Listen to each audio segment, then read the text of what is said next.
Fale um pouco sobre inteligência emocional e o seu desenvolvimento.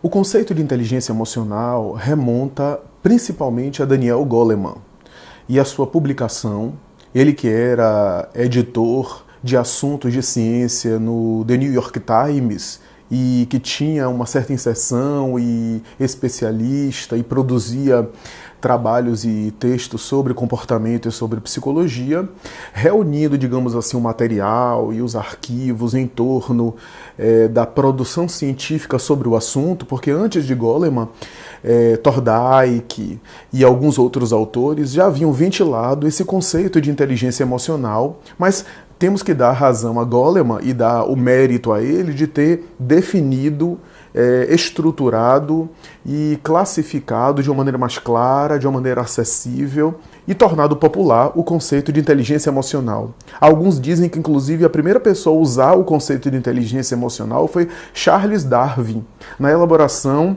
da sua teoria da seleção natural, do aprimoramento das espécies, né, em que ele fez uma consideração a esse respeito, mas é uma consideração isolada, esparsa.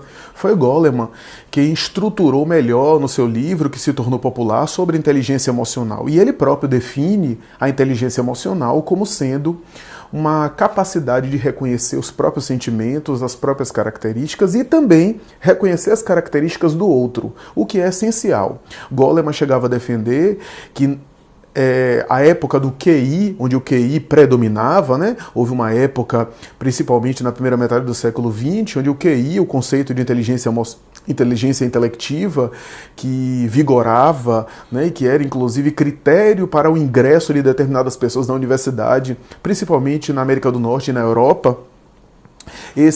Essa era do QI estava superada, porque boa parte do sucesso do indivíduo não está apenas nas competências técnicas e habilidades específicas da sua área de atuação, mas sobretudo a capacidade de gerir tudo isso nas relações interpessoais.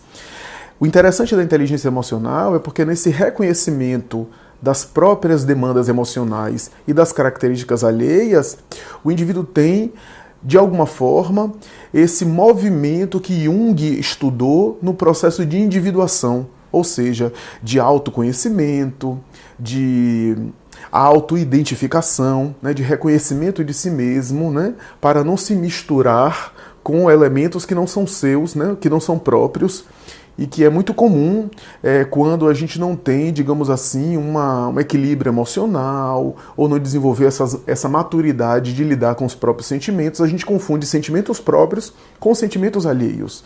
Então o conceito de inteligência emocional é esse conceito também que tem a ver com o processo de individuação, em que o indivíduo consegue reconhecer as suas características, consegue ter domínio e administrar os seus sentimentos, os seus impulsos, para saber de alguma forma discernir aquilo que não é seu e não internalizar sentimentos e características que não são suas do mundo externo das pessoas, agindo e interagindo com os outros, mas preservando a sua singularidade, preservando as suas características, as suas referências internas, né? O indivíduo interage, mas não se anula, o indivíduo se socializa, mas não se mistura no sentido negativo da palavra, né? O indivíduo consegue ter uma relação, inclusive, de qualidade com os outros, porque consegue preservar a si mesmo, no sentido de não se perturbar com as projeções, com os anseios, né? Então ele consegue ser singular dentro do coletivo. Ele consegue ser indivíduo no coletivo. Então isso é muito interessante, ou seja, ele não adere a uma psicologia de massa, né? Isso é interessante. Ele tem uma certa singularidade. E ao mesmo tempo ele não se isola e não fica individualista. Então a inteligência emocional é um conceito muito precioso, é um conceito ainda não totalmente explorado por nós, né? Um conceito bastante caro, bastante valioso, que vale a pena a gente ainda estudar um pouco. Mas, à luz da doutrina espírita, a chamada inteligência emocional é uma capacidade do próprio espírito, que é uma conquista dele ao longo das suas encarnações, ou pode ser também nessa mesma, como empenho que ele faz pela sua transformação moral.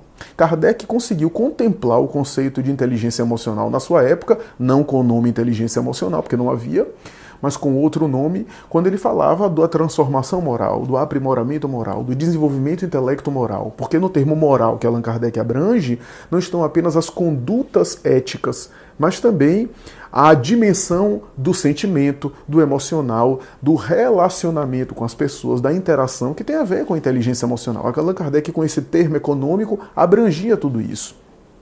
Então é interessante a gente considerar isso. Então, quando ele lida com autoconhecimento, está lá no Livro dos Espíritos, quando ele lida com o processo de aperfeiçoamento moral, capítulo Perfeição Moral de O Livro dos Espíritos e capítulo Sede Perfeitos de O Evangelho segundo o Espiritismo, ele também está, de alguma forma, lidando com essas características, né, do sentimento, dos impulsos. Né? A inteligência emocional se desenvolve com o esforço que o indivíduo se empreende para se melhorar moralmente, para se conhecer a si mesmo, né? Então, à medida que ele se conhece, ele também desenvolve essas capacidades e também na interação com o outro, lei de sociedade, no relacionamento com o outro, ele também amadurece, ele também cresce, porque ele também passa a se conhecer mais na interação com o outro, no relacionamento com o outro, o que significa dizer que uma parte da inteligência emocional é desenvolvida num trabalho intrapsíquico, num trabalho pessoal, num trabalho de desenvolvimento próprio, das próprias capacidades, aprimoramento cultural, aprimoramento emocional, né, autoconhecimento, análise de si mesmo. E a outra parte das características da inteligência emocional, né, o outro aspecto da inteligência emocional, é desenvolvido na relação com o outro.